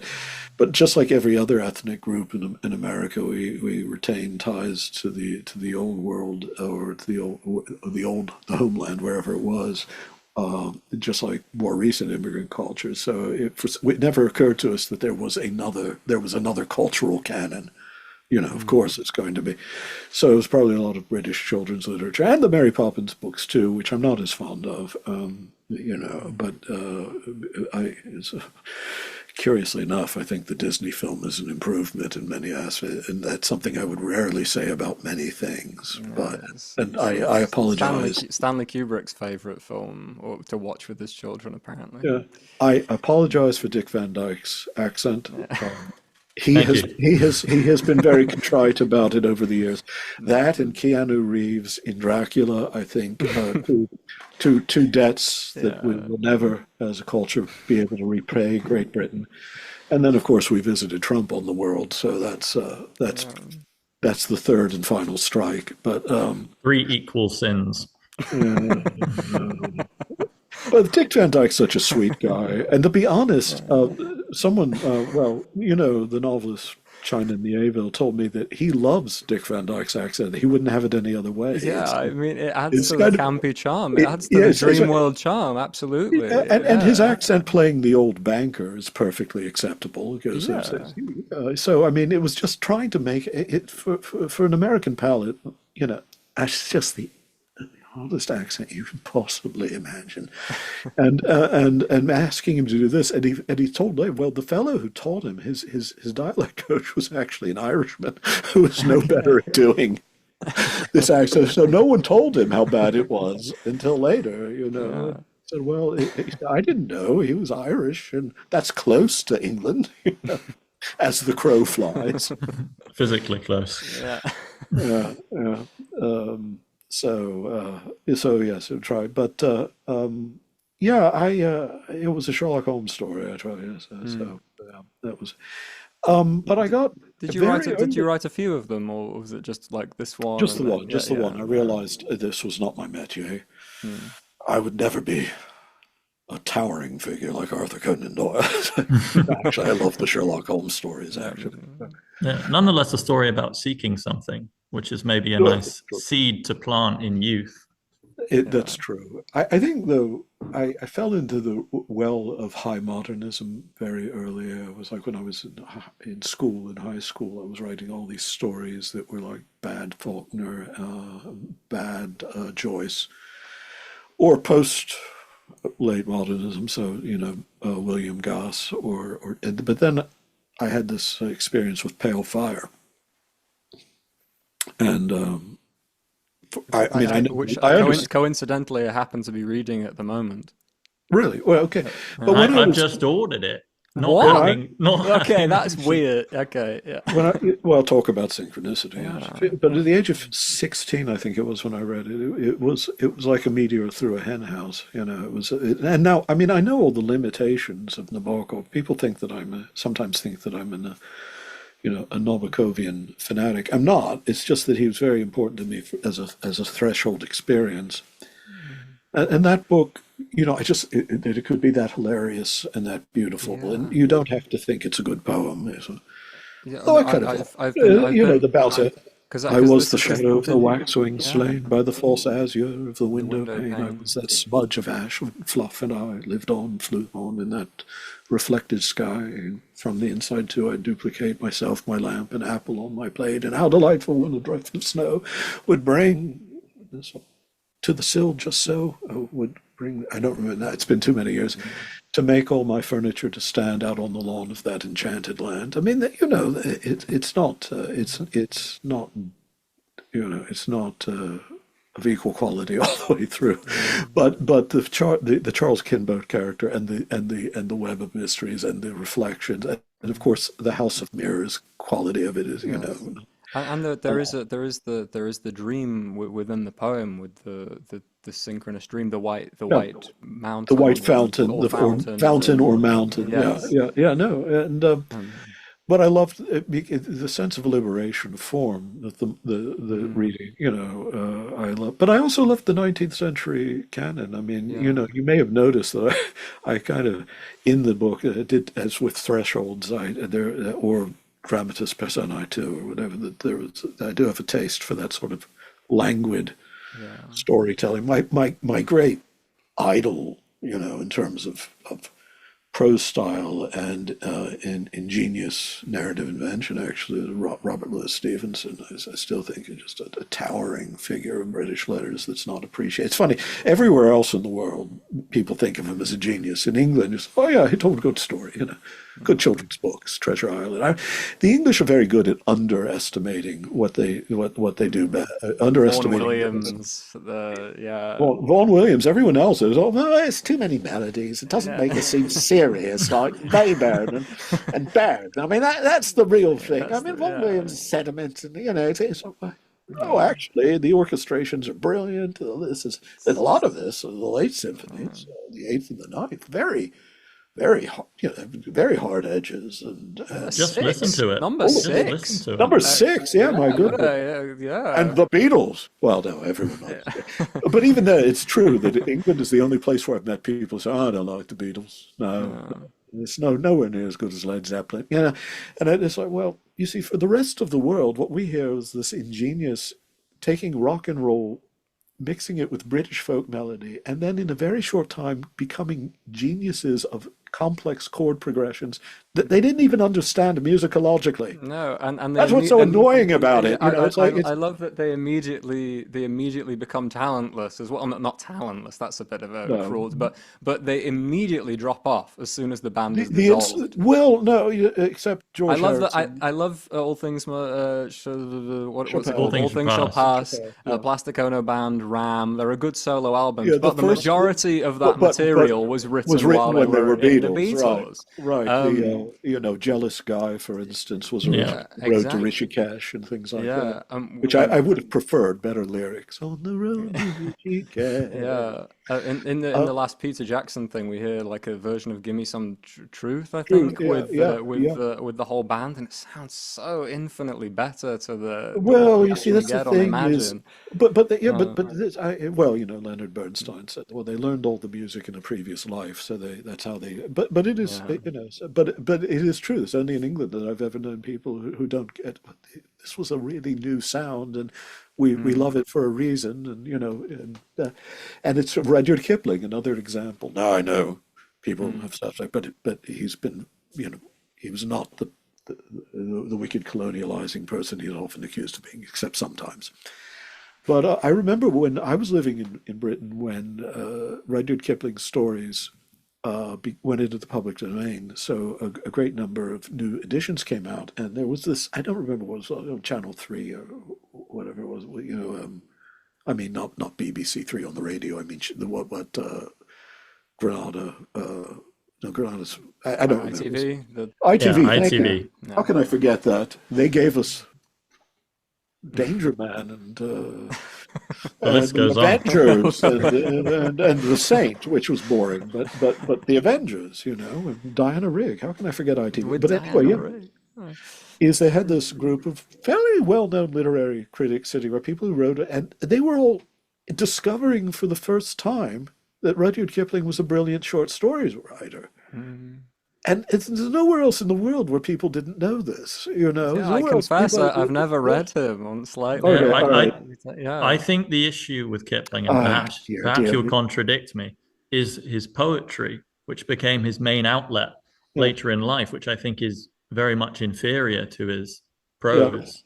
And I think that, Although even the poetry has moments, and like the T.S. Eliot collection of his best verse actually can persuade you that he was a good, at least popular poet. But yeah, no, but you see that wasn't true in the rest of the world. The rest of the world, we were still reading the two Jungle Books, are another part of my childhood. Oh my God, I loved those, the Mowgli stories, or Mowgli stories, however you pronounce it, people differ on, especially, but also the other stories there. Rikki Tikki Tavi, my God, there's one of the sacred texts I would have. Reading I'll Ricky add it to the Tikitaka, list. and read So, among his adult short stories. Read They. yeah. Okay, they are one of the great ghost stories ever written, Okay. and written to perfection. They. So Yeah, I would, is the man who would be king? Is I that's love that. that's Oh my a goodness, yes, wonderful story? Yeah, wonderful story, and it became a wonderful film. Well, John Huston Mm, was wonderful at just translating the text into film as faithfully, and you really can't get a better pairing than Michael Caine and Sean Connery in the even though Sean Connery's defiantly Scottish accent doesn't seem to fit the biography of the character in the story, who should sound more like Michael Caine, but forget that. That's okay. yeah. Damascus holds the line, I It's, mean, no. actually, we have a pope whom I think of now. I don't. I'm Eastern Orthodox, but I think of the pope now in terms of a scene in the Untouchables, because he's a pope from Chicago who's been pushing back against the hideous politics in America much more forcibly than a person not. Mm. He's from Chicago, so I just remember the scene with Sean Connery in the church with Kevin Costner saying, they put one of your men in the hospital, you put one of theirs in the morgue, and that's the Chicago, and that's I think, that's the Chicago way. And so I like having a pope who knows the Chicago way. I've not heard him talk yet. It's weird that I would No, he understand has a him. he has a very Yeah. gentle sort of Midwestern accent Yeah. with a hint of a foreign accent, in it from because of course he spent a third of his life in Peru and a third of Mm. his life in Europe, mostly Italy. So he's a well-traveled man. But yes, The Man Who Would Be King, wonderful, wonderful Yeah. novella, brilliantly conceived. Well, I love Kim. It may be an inaccurate depiction of the Indian at the time, but this notion that it's some sort of demeaning picture of India is something that was imposed on. I mean, the main character, in many ways, it's a love letter yeah. to, I think it is. It's written in love, and you can see and often it and the main criticizes. and the main character, our hero, is a mixed race child, which was far more scandalous at the time than if he had just written about an Indian child. No one was surprised that he would write the Mowgli stories, or Mm. object to those, but that it was a mixed race child actually was a bit, was a very daring thing at the time, and so yeah, no, but I don't know how we got off on Kipling, except saying that in Via Britain, Vaughan Williams. well, As it has ever. always been a mystery to me that the Yeah. English have such a low. I was also the only country I've ever visited, or the only people ever, where you had to argue with some people that Dickens really was talented. That Yeah. Yeah, the Bleak that's House really is a good read. Yeah. Why do I have to tell you this?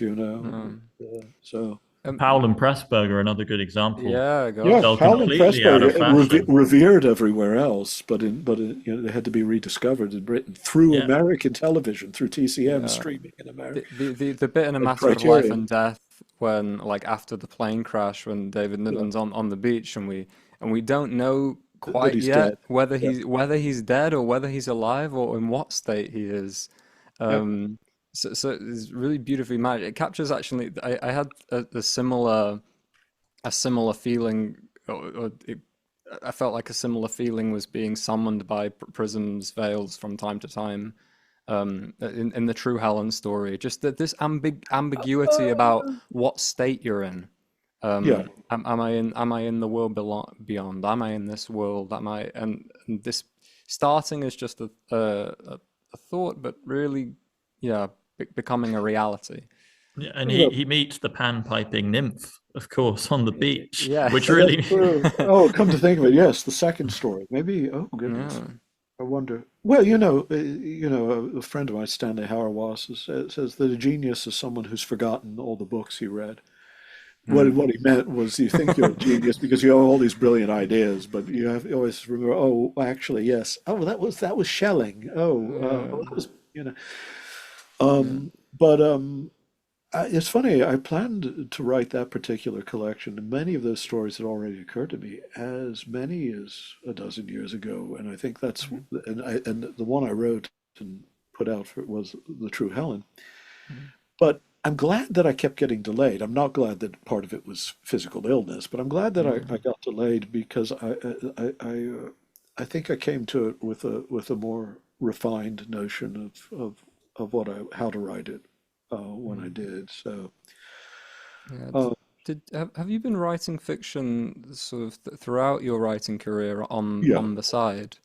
oh Yeah. yeah, yeah, and it kept and poetry and kept much of it Yeah. to myself for reasons I don't always understand. But at the age of 19, this is to show you how.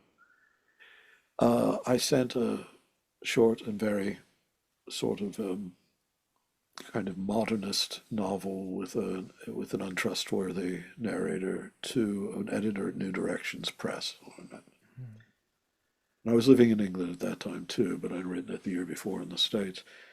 And he sent back this incredibly long letter. I keep hitting my microphone here. Sorry, I'll pay the studio, whatever the fine is.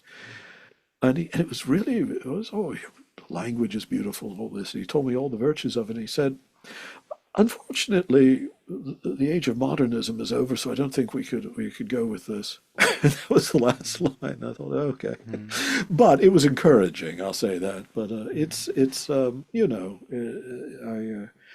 I knew from early on that I didn't want to be like Stephen King, and write things that would actually sell.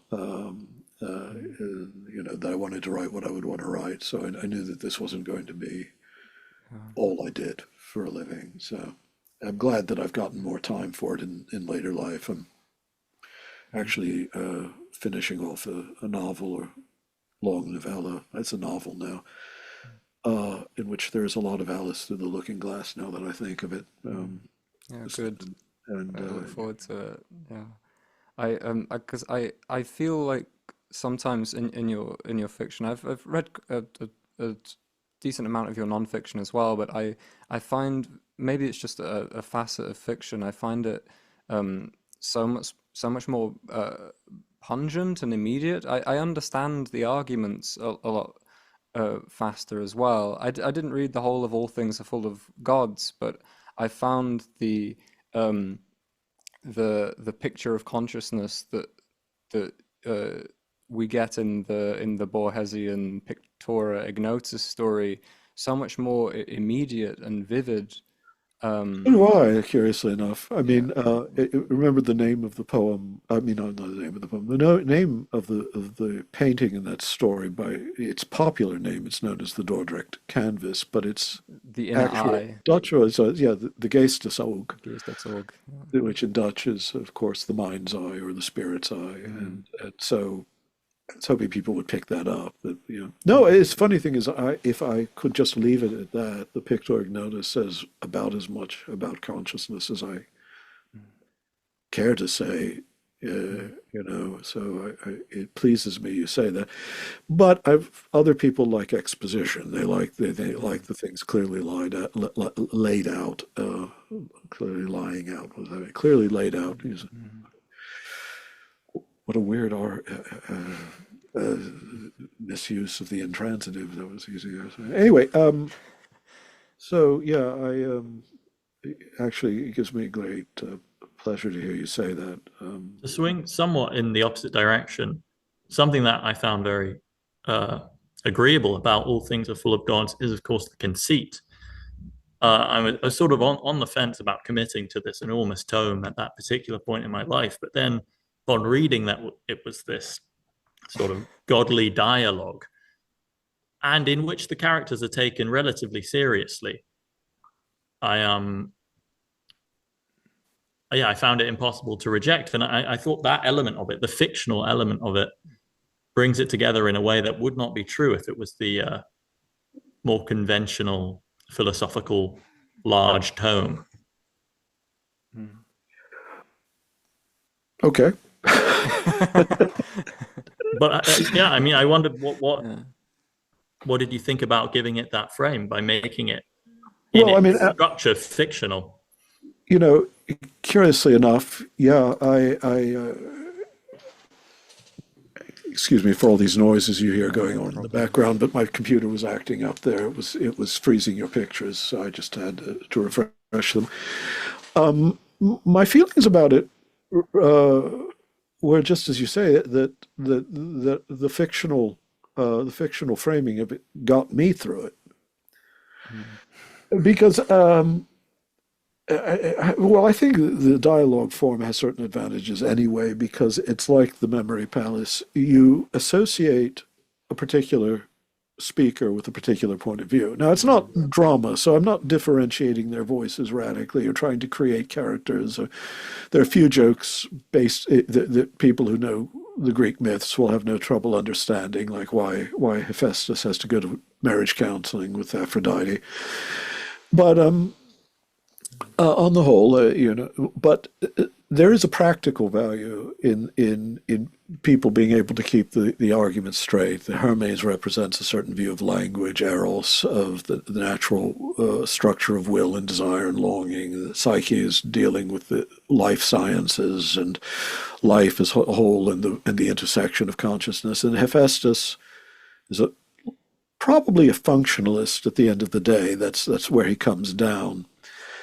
But it was important for me that also Hephaestus not be a straw man, that his arguments be taken seriously. And so not writing it as fiction allowed me to keep him as a living character in my mind who has a point of view that he expresses at the end, really, with regard to the problem of evil.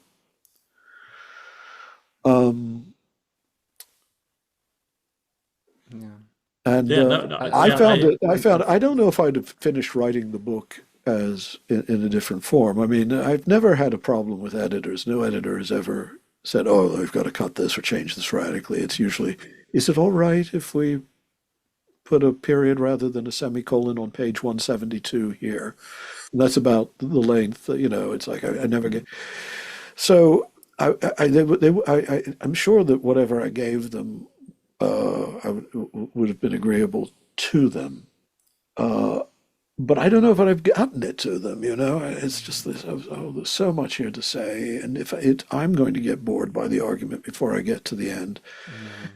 And I did find, now, obviously for Jack here, it was an absolute, utter failure. Total catastrophe. Couldn't get to the end of it. It was like being mired in hardening concrete.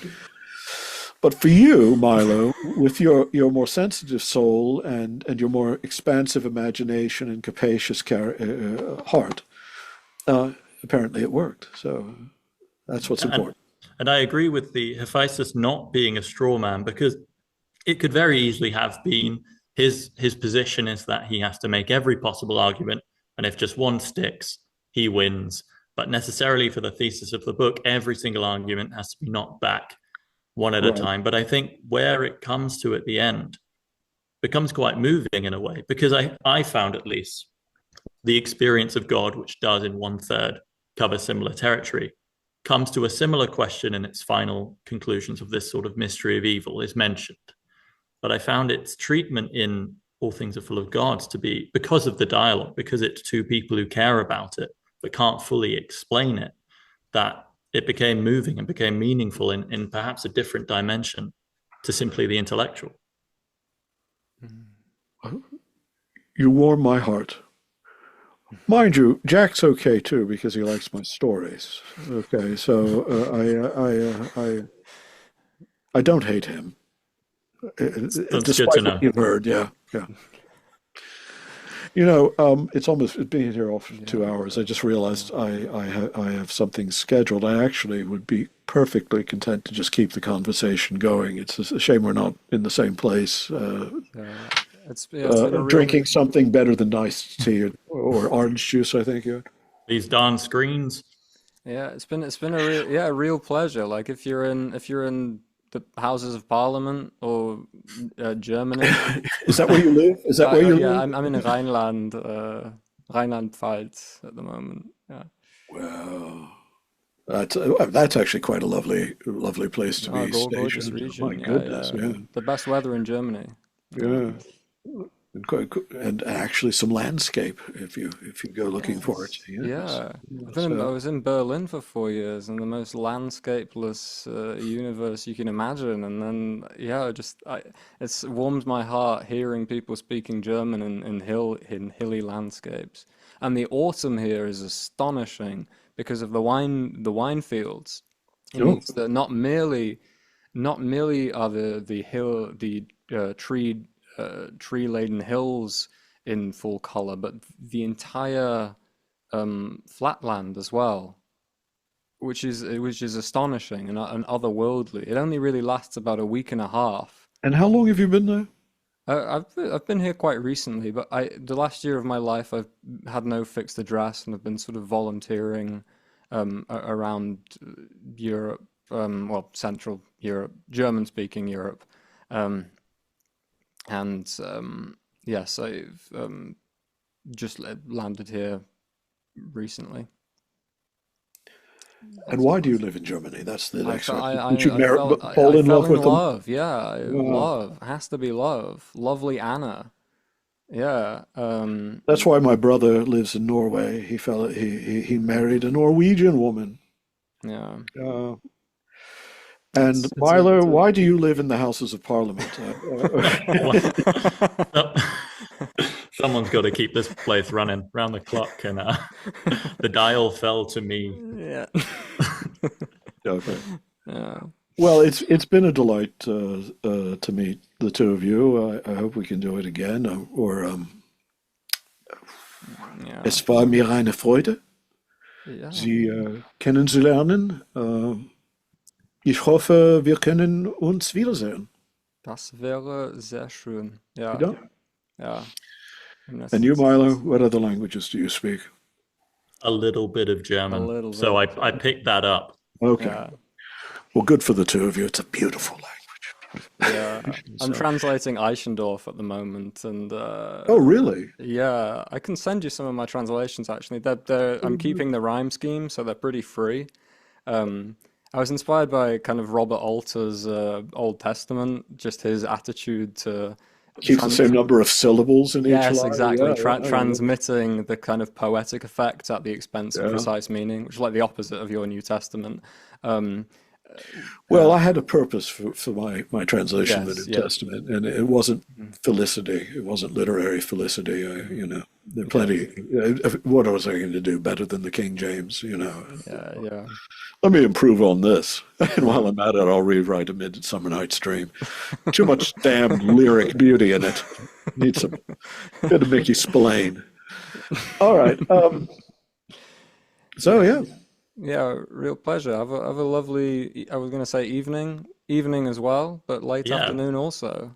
Yeah, All right. yeah. yeah, it was a pleasure Goodbye. too.